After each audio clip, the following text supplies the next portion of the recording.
School is to learn. Whatever you learn in school, you use it in your real life. You put it into practice. This is what a church is. A church is a school where you learn the word of God that you can use in your daily life. A church is not a place of comedy where people come and laugh and dance and go home. If you come to the house of God and you do not leave the house of God with something new, change church. I'm telling you, the time has come where people, you don't need to tell people, repent, Jesus is coming. We know you have to repent.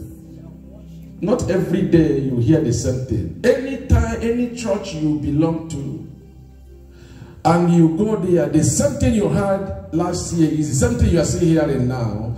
You don't have any new revelation from the word of God. Change that church. Praise the Lord. You cannot be going to church and giving and you look like somebody who is not giving. Listen to me. I want to teach you something the Lord taught me. I'm not teaching you what I think. I'm teaching you the word of God, the mystery of the word of the living God. James chapter 4, we read. The man of God read, he said, the Bible says word. You pray, you ask, but you do not receive because you want to use it for your own pleasure. The Bible says that you ask, you pray, but you pray amiss. Now, the word amiss is not an English word. The word amiss is from the Hebrew word, which means evil. Somebody say evil. Evil. So what the word of God is saying, that you pray, you give, you ask, but you ask and pray evil. Why is it evil? The Bible defines that the reason why it is evil. Now, the word amiss means kakos in the Greek word. Kakos means evil. Why is it evil? It is evil because of the intention of your praying and your giving. This is why many prayers are not being answered. Many people give, they give evil. Just imagine yourself a Christian. You decided with your family or your husband that we are going to go for 7 days of fasting. And after we finish fasting, we are coming to the church to give offering to the Lord. And after you finish praying, you came to the church, you gave offering, and God himself turns around and tells you, my dear children, you have prayed amiss. In other words, you have prayed evil. You have given evil. You have asked evil. Why? Because the intention, the evil, there is an evil that you have given to the Lord. And that is why, Holy Ghost help me, that is why your prayer is not being answered. Even though you drop $1 million check in the house of God, it does not matter. What matters is not your giving or your praying. What matters is the intention. Somebody say intention. The intention, the motive is what God is looking at. That is why, woman of God, there was a woman in the scripture. The woman was in a church like this and people were giving. Holy Ghost help me. People gave 1,000, 2,000, 10,000. But the woman had nothing with her. She only had what is called a dime, widow's mite. She took the widow's mite and she walked to the altar. She dropped that dime in the basket. And Jesus stood from the back and said, this woman has given the highest amount of money. That you begin to wonder, how can she give the highest? How can you compare somebody that gave $1 million to somebody who gave $1? God help me. I am not telling you just to walk up here and give $1. What I'm trying to emphasize is there is an intention that is attached to every giving. The reason why you give, you are not being blessed, is simply because you give kakos. Kakos means evil. There is an intention to be blessed. There is an intention to use it for your own pleasure. You are giving to God because you want God to bless you. You are giving to God because your intention is not on the source, but in that seed you are giving. You believe that your preacher told you that when you give, you're going to have sevenfold. And that is the intention you walk to the altar. If I can sacrifice 1,000, maybe before the end of the year, God's going to give me 100,000. That is not giving. Giving means when you give, the intention is not for yourself, but the intention is to prosper the house of God. When you begin to give with the intention to bring food in the house of God, that is the time that God will bless you. I am not encouraging you not to give, but I'm telling you to give with an intention that when I'm giving, Father, I'm giving this $1,000 or $100 just for the sake of the word of God. The Lord says, you give, you pray, but you pray evil. God, that would be bad. That after fasting for 7 days, the Lord said, congratulations, you have fasted very well. But an angel comes and tells you, you fasted, you prayed. Kakos. If you don't learn anything, learn the word kakos. Say to your neighbor, kakos. What does it mean? What is evil? When you give for you to consume it for your pleasure. Secondly, why you are giving is not working. The book of Haggai, the Bible says we have to put God first. Why do you think God said his name is the first and the beginning? Why do you think he is the Alpha and the Omega? The first and the last. How can you be the first and the last? In other words, he wants to be the first in your life and the last in your life. We have to put him first. I have a tradition that anytime I start any job at all, my first salary goes to God. Amen. The entire thing they paid me. Because it is God that gave you. You've been struggling. You have been crying. Give me joy. And he gives it to you. It's like a baby. A baby says, I need chocolate. I need chocolate. You give a baby chocolate. Say, okay, can I have some? He says, no. That's what we do. That's why I tell people, so a lot of people are babies. A lot of people that are on the pulpit carry the microphone. Babies. If you see them in the spirit realm, all of them have pacifier in their mouth.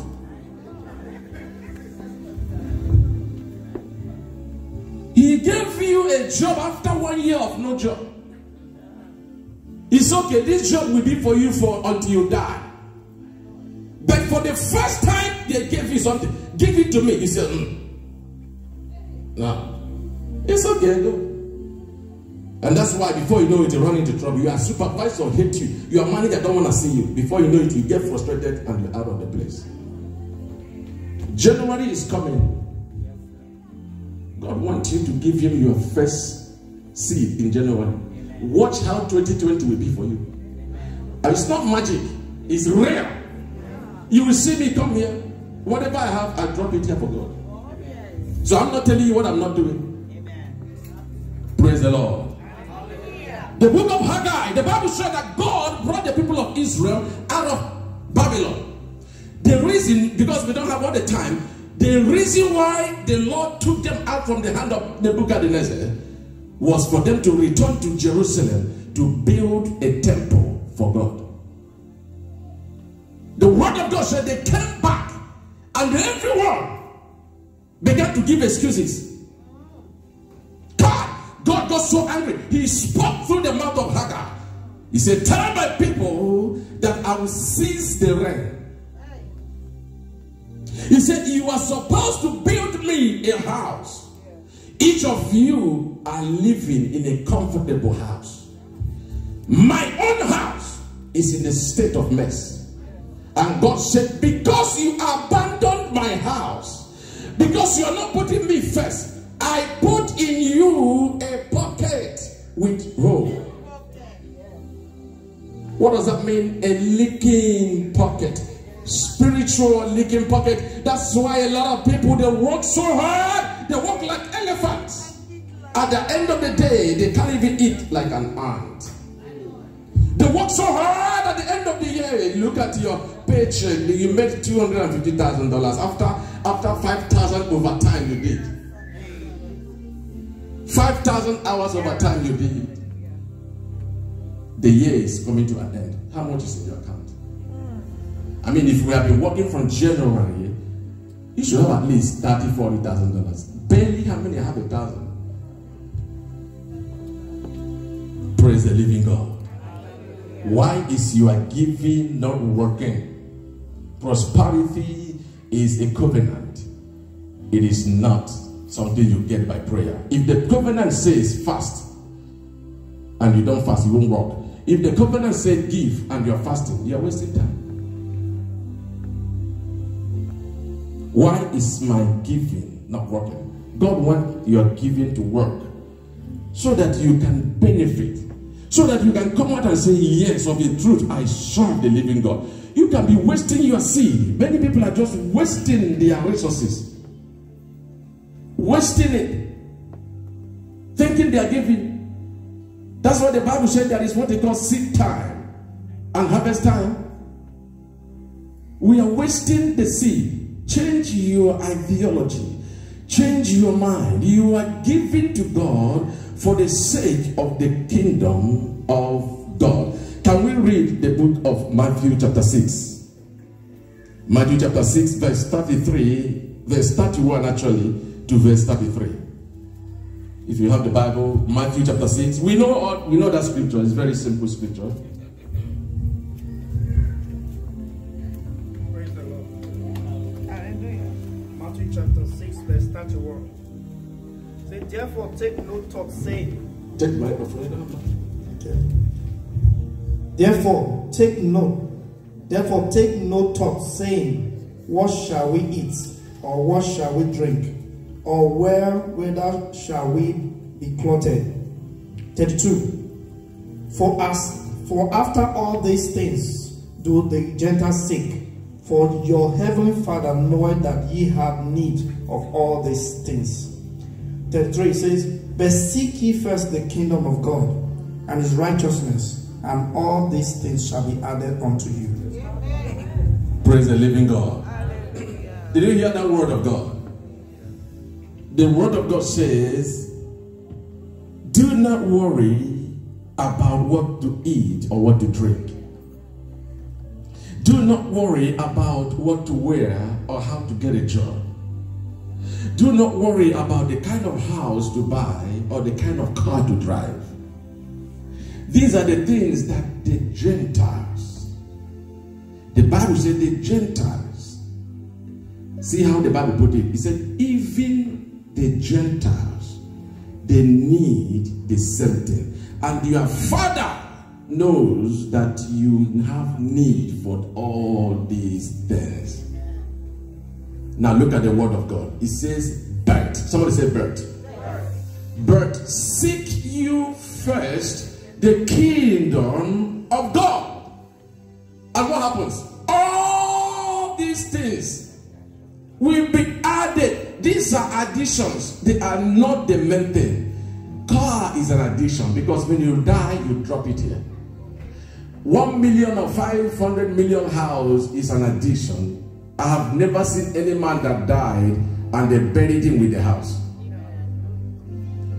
All these things are addiction that will be given to you.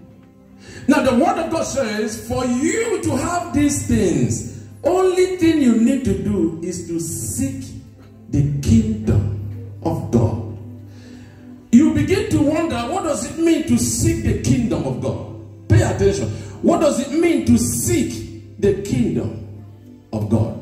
A You know, during the time of translating the word of God, the scripture, because of the ability to change Hebrew, Greek into English, many things were not written exactly how it was supposed to be written. Now, the word they are seek, S-E-E-K, the word they are seek comes from the Greek word called epizoter.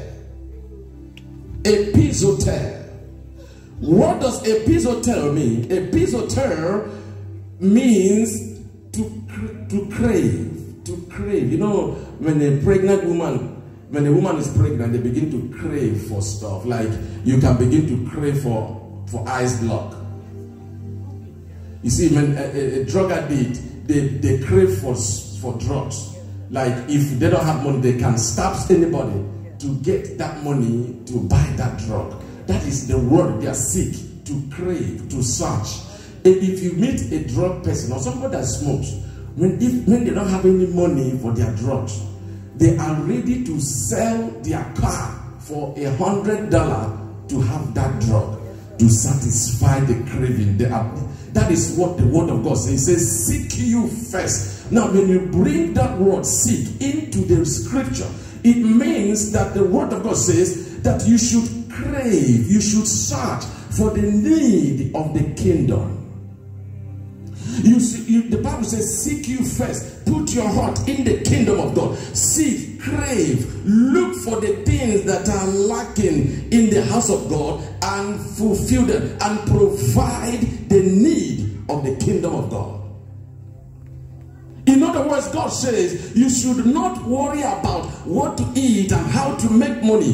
That when you put your heart sincerely by looking, well, like you walk into the house of God and you begin to epizoter, you begin to seek, you begin to look what is lacking in the house of God. How can I meet? How can I provide the house of God? There are no good seeds in the house of God. Your heart tells you that I need to provide for the need of the kingdom. I'm not talking about this church. I'm talking about the church of Jesus Christ all over the world. Anywhere you enter, you see something that is not working. You hear the sound. Somebody was telling me the other day, says that anytime the choir is singing, that we don't hear the microphone. Maybe the microphones we have are not the best. And you feel this is something that needs to be provided in the house of God. In your own ability, you decided to get the best microphone so that when the choir is singing, the church can praise God. When God sees that kind of giving, He will begin to lavish blessings upon you. You don't do it for another man to clap their hands and say, oh, she is the best, she has given the best. No, you have taken your reward and there is nothing God can do for you. When you seek the kingdom of God, when you epizoter, Holy Ghost help me, when you epizoter the kingdom of God, when you search for the kingdom need and provide them, your resources, your money, your prosperity comes from the kingdom. Someone say kingdom. Don't even make any sense.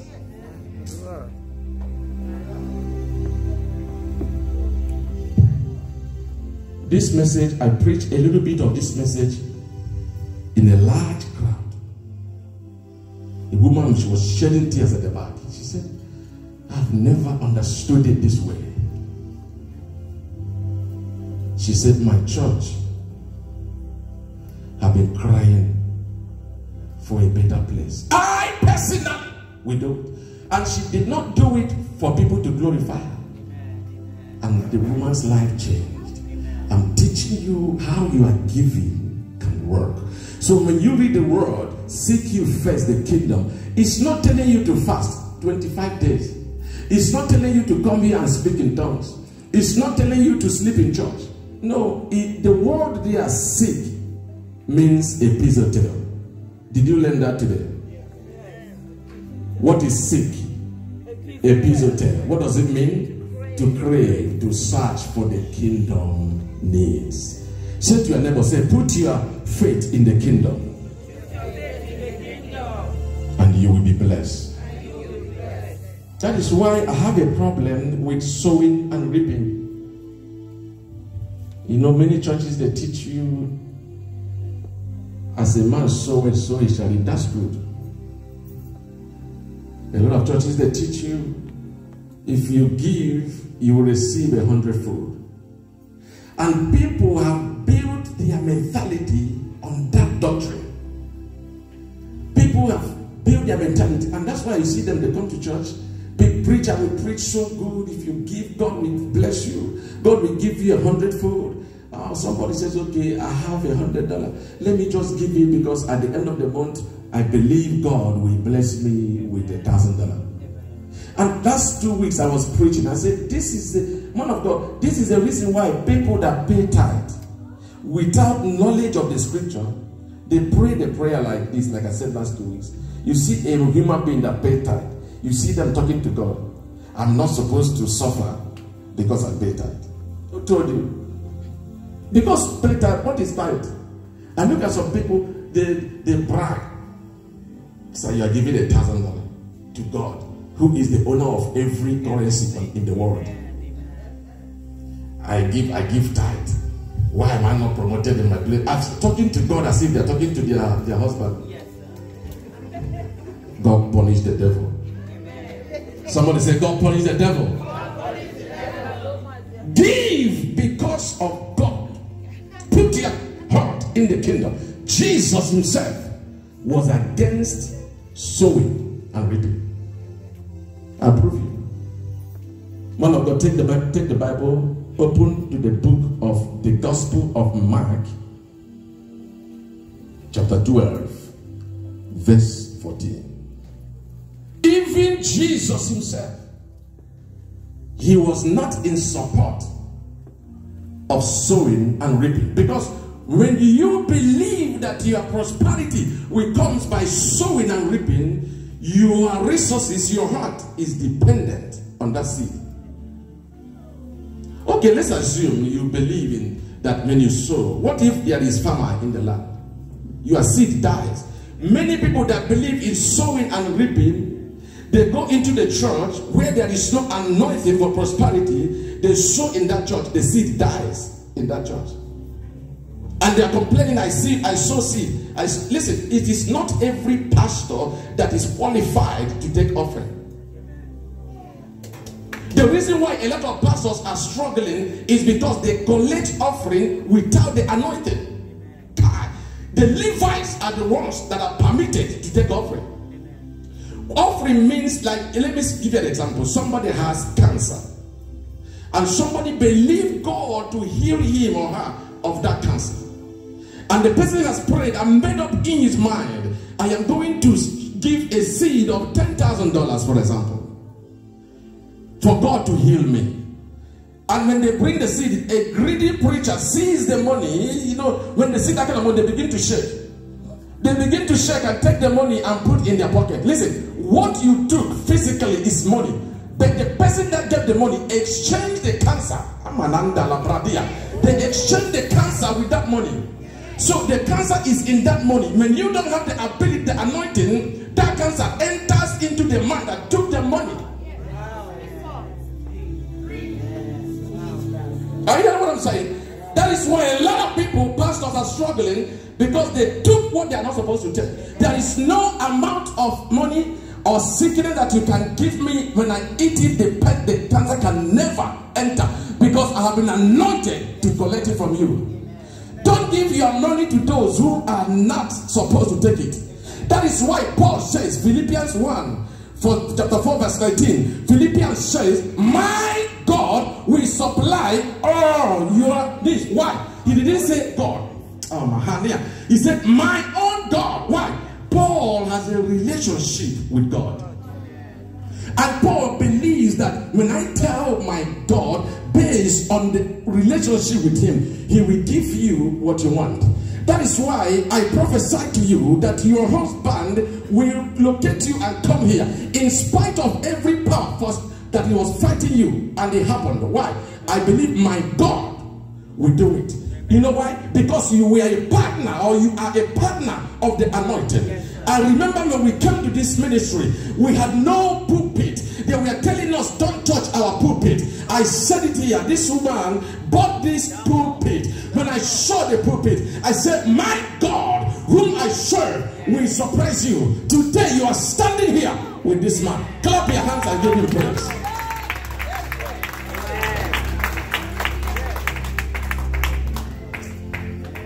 Don't really have all the time. Read the man of God.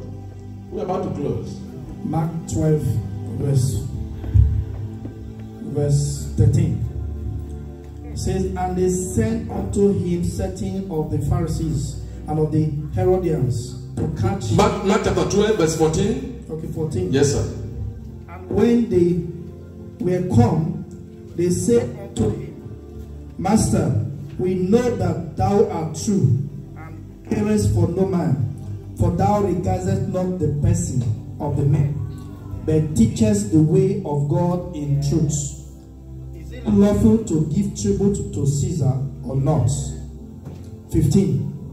Shall we give or shall we not give? But he, knowing their hypocrisy, said unto them, why tempt ye me?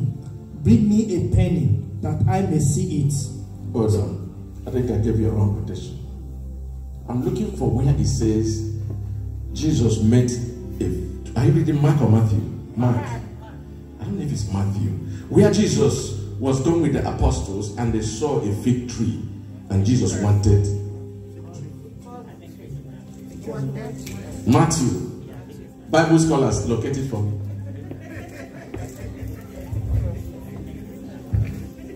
If you cannot find it, you're not a Bible scholar. Fig tree. Don't Google now. Don't Google it. Jesus curses the fig tree. How can I forget it? Have you found it? Matthew 21:18. Okay, read it for us. Matthew 21:18. If you have it, read it. Praise the Lord. Hallelujah. So now in the morning, as he returned into the city, he hungered. And when he saw a fig tree. So Matthew 21, right? Yeah, 21. I put it right. Put 1 2 instead of 2 1. Oh, no wonder. Okay. And when he saw a fig tree, he said to it, and found nothing thereon, but leaves only, and said unto it, let fruit grow on thee henceforward, forever. And presently the fig tree withered away. 20. And when the disciples saw it, they marveled, saying, how soon is the fig tree withered away? And Jesus answered and said unto them, verily I say unto you, if ye have faith and doubt not, ye shall not only do this which is done to the fig tree. Praise God. Praise the Lord. I don't know if you understood what we are reading. The Bible says that Jesus, he was walking with the apostles. And they came to a place, they saw a fig tree. And Jesus Christ was hungry. And Jesus wanted to eat fruit from the tree. So Jesus came to the tree and began to search and look. But he did not find any fruit. If you look at that word of God, the Bible says, and Jesus answered and said to the fig tree, may no one eat of you. Now the question is, Jesus was alone with the fig tree. The apostles were standing somewhere. Jesus was looking at the fig tree and did not find any fruit. Jesus, the Bible said that, and Jesus answered and said, may you be cursed. Who was talking to him? Who was talking to him? The word there, answered, is from the Greek word. I know I'm teaching you so many Greeks today. The word there, answered, is from the Greek word apokrinomē. Apokrinomē means in response to something that was said.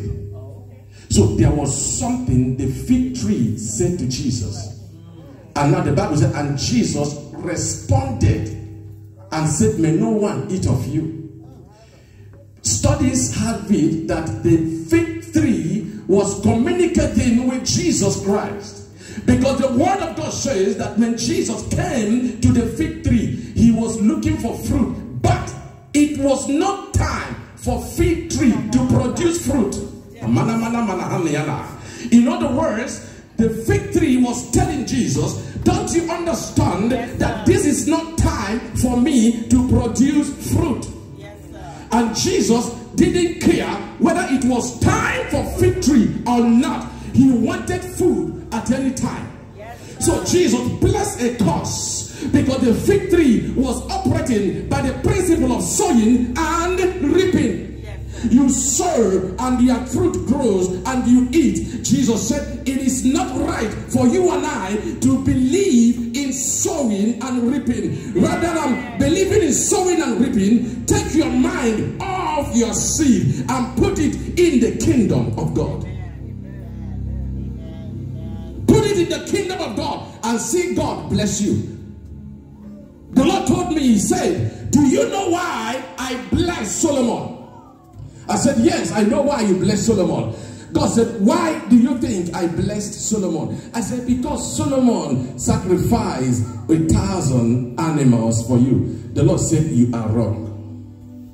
Many places you go and give them money and worship with them. I don't know what they teach you. They tell you, oh, Solomon moved the hand of God by sacrificing 1,000 animals. Solomon provoked God. And how can you provoke God with 1,000 animals? The Bible said all the animals on earth belong to me. Amen. Somebody that has every animal, you provoke him with 1,000. No, God told me the reason why I blessed Solomon, 1 Kings chapter 3, the reason why I blessed Solomon so much was not because Solomon sacrificed 1,000 animals. The reason why I blessed Solomon was because Solomon prayed a prayer. Solomon, after killing the animals, Solomon said to God, you blessed my father David and you made me king of Israel. Please give me wisdom to rule your people. When the Lord had the prayer, Solomon did not say, give me wisdom to kill my enemies. When God heard, it was all about the kingdom. When he heard, it was all about his people. When he heard, it was all about the church. The Bible said God responded in 1 Kings chapter 3 verse 10. God responded to Solomon and said to him, because you have asked this, I bless you. He didn't say because you killed 1,000 animals. Oh God. Someone say intention. Your intention is what matters here.